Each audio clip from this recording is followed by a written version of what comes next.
What's up, Taiwan? I'm Louise Watt. Thanks for joining me for news from here in Taiwan and around the world. We begin with the latest on the race to become Taiwan's next president.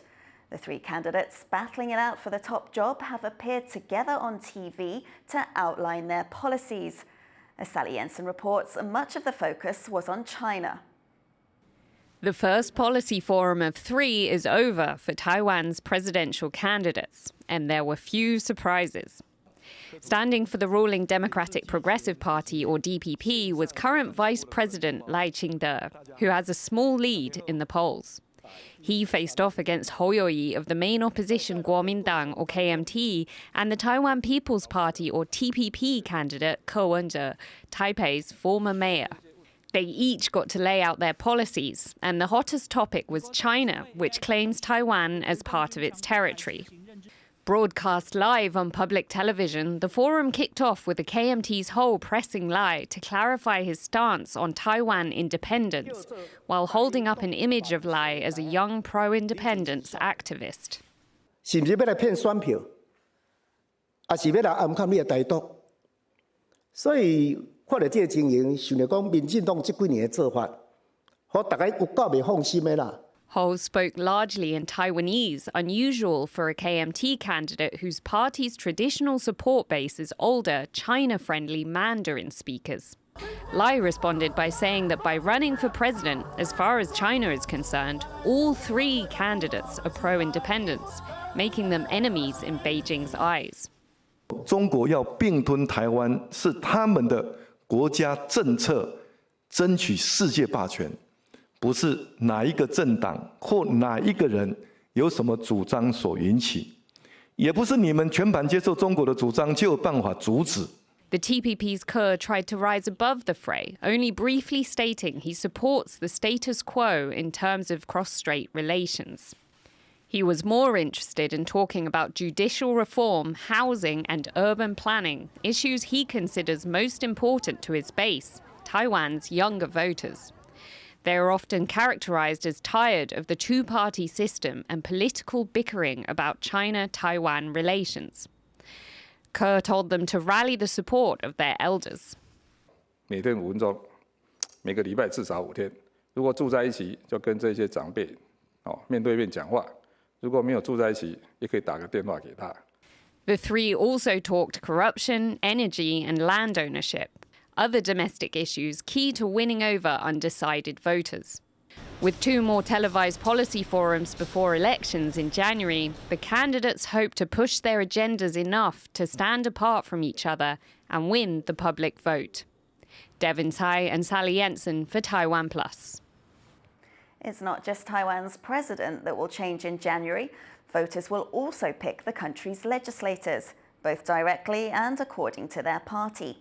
Joy Sung takes a look at how the party list vote works. When Taiwanese voters head to the polls in January, they won't just be electing the next head of state, but also its legislators, the people who pass national laws and control the president's budget. That vote has two parts: a district lawmaker, won by a single member per district in a first-past-the-post race, and the party list, essentially a party popularity contest.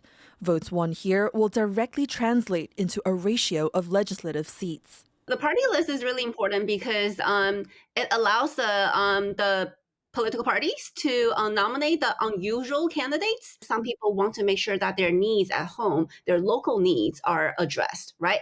And the legislative election gives them the opportunity. Out of Taiwan's 113 legislators, 73 are chosen by district. 6 are reserved for elected indigenous lawmakers, while the remaining 34 reflect party popularity.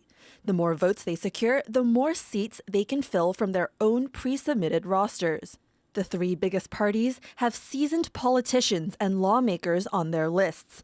As well as children's rights activists and academics, there are also more controversial figures, like President Tsai Ing-wen's 2020 election competitor, Han Kuo-yu. As the top-seeded pick of the opposition Kuomintang, or KMT, the recalled ex-Kaohsiung city mayor could be the next parliamentary speaker if the KMT wins a legislative majority. a move analysts say is strategic to make up for what their presidential pick, new Taipei Mayor Hou You-yi, lacks. Hou You-yi is sort of weak, not only in eloquence. Hou You-yi also suffered from the lack of knowledge in international politics. Han Kuo-yu has a great sense of humor. He knows how to express in a very interesting way. He can bring a lot of momentum, can instigate a lot of controversy against the DPP if DPP is going to be the next ruling party. The ruling DPP, or Democratic Progressive Party, has held the legislative majority for the past 8 years.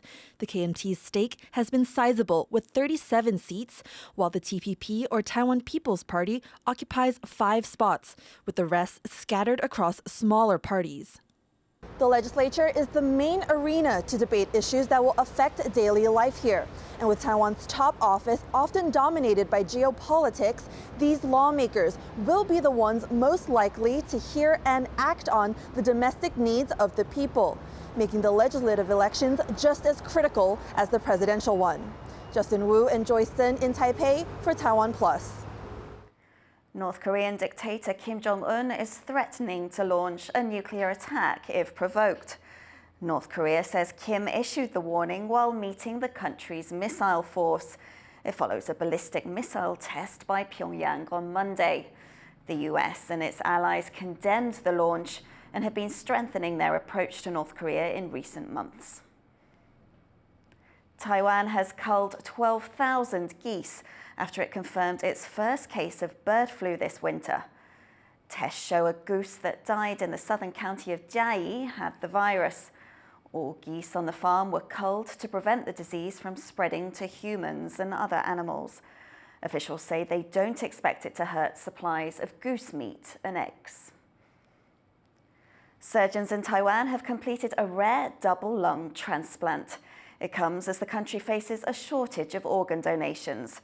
Reese Ayres has the story. For almost 10 hours, a team of surgeons worked on one of the most difficult procedures in medicine, a double lung transplant. One of fewer than 20 such procedures in Taiwan this year, doctors say this transplant was the only chance Mr. Lee had to survive. 慢性阻塞性肺病这一块，如果做了这个肺脏移植手术，可以显著的换了新的肺脏之后，那手术也顺利成功的话，那是可以显著改善他的生活品质。 Mr. Lee was fortunate on several counts. Organ donations are in extremely short supply in Taiwan, with waiting lists as long as 2.5 years. What's more, surviving the complex procedure is a challenge in itself. For Mr. Lee's son, his father's survival was a massive blessing.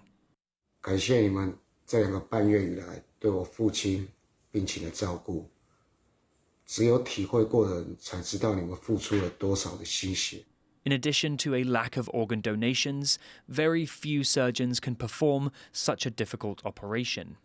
Taiwanese surgeons have to first train and become qualified overseas to perform organ transplants.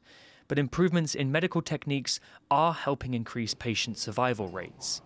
双侧的一个前开胸，我们手术视野会比较小，主要是对病人的疼痛跟恢复是比较好的。这也代表说我们有能力可以去做这样比较小伤口的一个手术。这样。More than 5,000 people die of lung disease in Taiwan every year, making it the 7th leading cause of death in the country.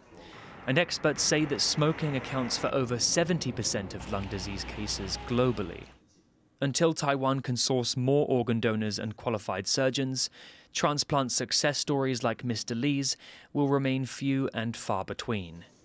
Dolphine Chen and Reese Ayres for TaiwanPlus.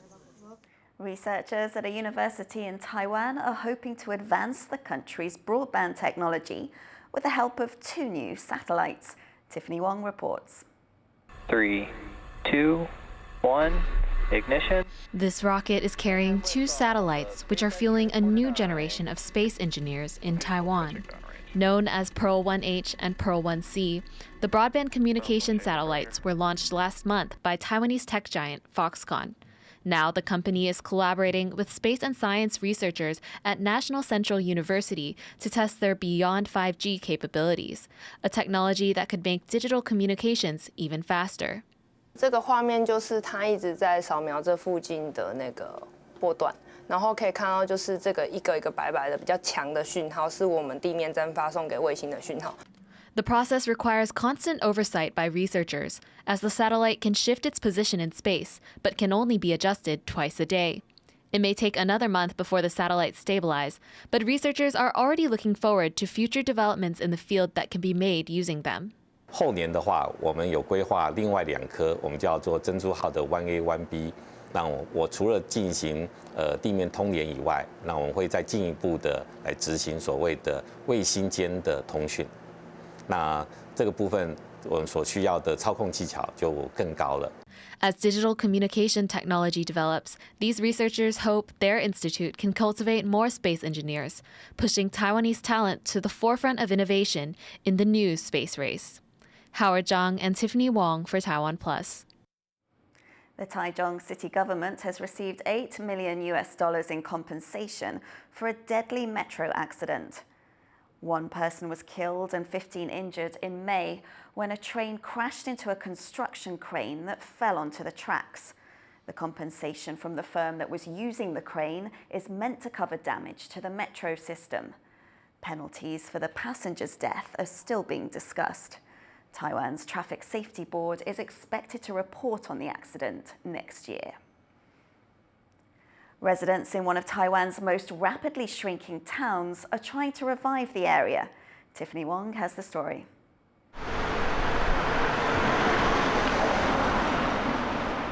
This is Dau Township on Taiwan's southeastern coast, home to lush forests and, every year, fewer people.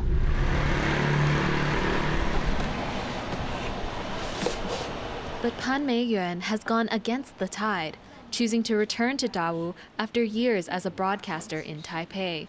Now back home, she's opened a bookstore in her parents' hotel. 我小时候刚好是经历这边大武山脉的伐木时代，各种的味道、各色的口音、各种的肤色。其实我小时候就很喜欢把它们当成一本一本的书，故事书。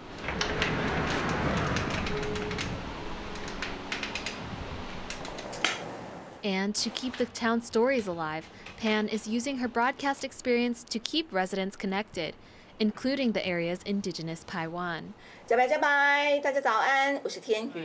She hosts a program on the town's development on the local indigenous radio station. Dau is one of over 100 towns that the country's National Development Council has said are at risk of being abandoned, having lost a third of its population since the 1980s, with less than 6,000 residents left. To attract more people, guided tours of the area's hidden gems are being offered by those who want to see their hometown revitalized. 祝福我们这个地方，祝福我们故乡能够更好、更美好，然后年轻人能够回来，就像美元这样子。 Population decline is an issue that's increasingly affecting all aspects of life in Taiwan, from elderly care to upholding traditions, with the burden falling heavily on younger generations. But with the help of these returnees, the future of Dau is no longer as bleak, as they create more stories to pass on to the next generation. Dolphin Chen and Tiffany Wong for TaiwanPlus. An artist is bringing art to life at Taiwan's tallest building. Taiwanese artist Paul Jiang is using generative AI and ultra-high-definition projectors to create a 3D effect at Taipei 101. The exhibit is showing works from his 6-decade career. Organisers say they're creating an immersive experience by working with the artists and tech companies. 这个视觉泛滥的时代，其实我们不太需要再多一米烟火。我的意思是，我希望大家可以真的去找到沉浸的意思。Thank you for watching What's Up Taiwan. 4 days until Christmas, but some animals at London's Sea Life Aquarium are celebrating early. I'm Louise Watt. Take care. We'll see you next time.